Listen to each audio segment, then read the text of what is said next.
What do you think is what do you think is really happening in this world? Like, most conventional people are under the impression that it's if you have depression or anxiety or some sort of illness, it's either you caught a bacteria or you have neurotransmitter imbalance.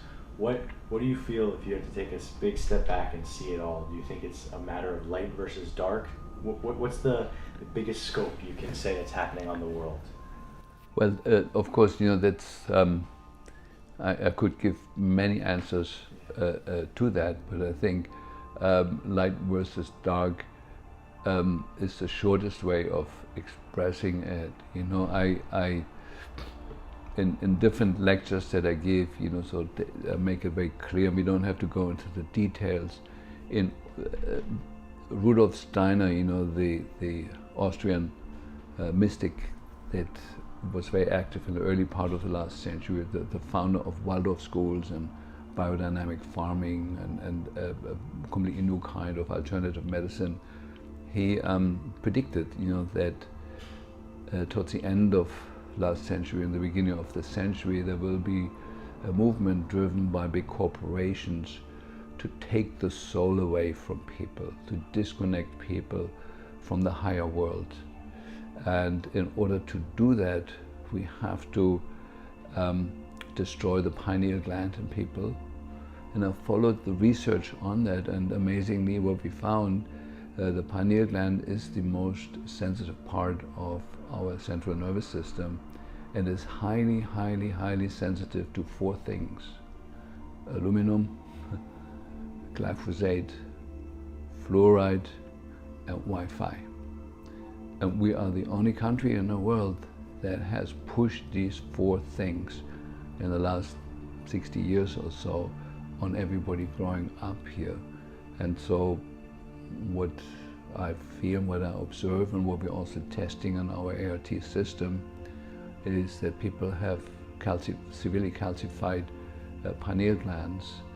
And I show the anatomy in some of my courses. It's very clear that the pineal gland is a receiver for higher fields of energy and translates them into thought and into actually controlling our immune system, our endocrine system, and so on and so forth. There's all science, but very few people pay attention to science anymore, especially since Donald Trump and his disregard for science.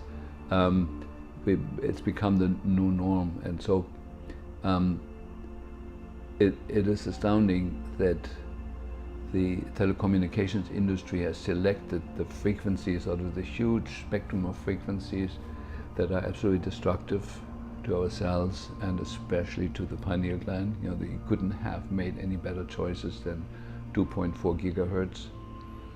That the end point, that when you have inhale aluminum, as we do from the geoengineering program, and have glyphosate in the food chain, that glyphosate and aluminum combine in the blood and in the gut and in the bloodstream to form 6 different chemical compounds where aluminum and glyphosate are hooked up together, and the end point of that compound is the pineal gland.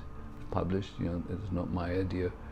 And what is needed for this compound to actually enter the brain is to open up the blood-brain barrier. And the current frequencies in the Wi-Fi world are exactly doing that. They open the blood-brain barrier, so toxins that used to stay in the bloodstream and in the body below the neck are now entering the brain very freely. That applies to all toxins. And so it's a new time in that way. When you think this through, you come to the conclusion that either there must have been an ultra intelligence group of scientists who have designed this protocol to fluoridate the drinking water, to put nanonized aluminum in the air, to put glyphosate in the food, and then activate it, spark it with the right frequencies. It took me 20 years to figure out the perfect storm that is created there.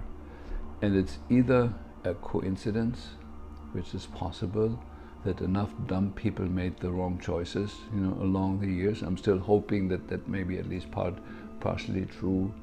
also orchestrated by a very, very intelligent group of destructive minds.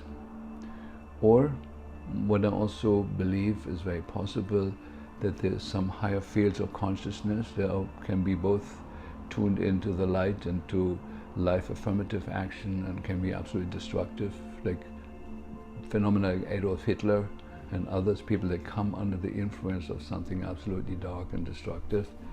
And I do believe it's very possible that enough scientists and politicians have come under that influence of those higher fields and are acting according to it, actually not knowing on a human level why they're doing what they're doing and what they're doing. You know, that the now we, you know, a good example is 5G. You know, sort of to put it on posts, you know, along the streets. Okay, that's one issue, but putting it on satellite and actually the government approving to put it on satellite, I mean, blasting the whole planet with a frequency that has never been checked for safety, for its influence on the insects, on the songbirds, has never been checked for anything, and to approve that is unconceivable to like somebody who's still got a little bit of a brain left. And that politicians in the White House and other countries are conspiring with that can only be explained that their brains have come under the influence of some larger, higher field.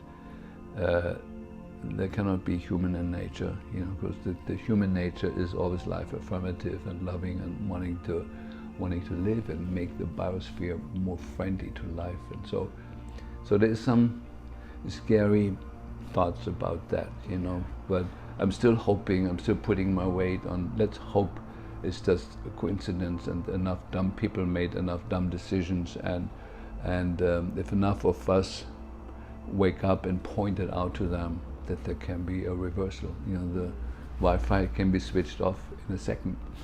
We'd be done with that. And, you know, glyphosate could be forbidden, you know, tomorrow.